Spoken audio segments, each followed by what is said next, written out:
በተለይ ቤተ መንግስቱ መሸጥ አለበት።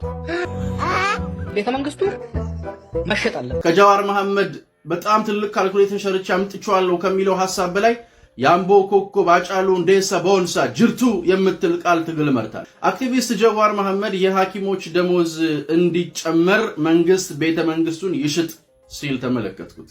መፍትሄ ብሎ ያመጣው ይሄንን ነው። ለሐኪሞች ደሞዝ ይጨመርላችሁ። ጃዋር ግን ይሄን የመሰለ መፍትሄ ስጋና ደምማ አልገለጠልህም። ይሄን ዕውቀት አቤት ዕውቀት ግን ለምን ጀዌ ለምን ቤተ መንግስቱ ብቻ ደና ገንዘብ ስለሚያወጣ ግድቡም ይሸጥ፣ ዝም ብለን ከምንቅጣላበት ወልቃይትም ይሸጥ፣ ከሚያጨቃጭቀን ዝም ብለን ደግሞ ካርሲም ከባሌም ከወለጋም ከጅማም የተወሰኑ መሬቶች እየቆረስን እንሽጥ፣ መተከል ላይም የሆነች ተፈላጊ ቦታ አለች እሷን እንሽጣ፣ እንደውም አዲግራት ላይ ወርቅ አለ ገዣን ያጣ አዲግራትንም እንሽጣ።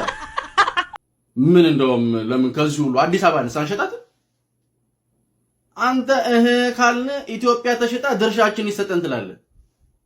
ሚስቴን የለመደ እኔን ሲያያዛጋል አሉ። መሸጥ የለመደ ዘላለሙን ስለ ንግድ ነው የሚያወራው።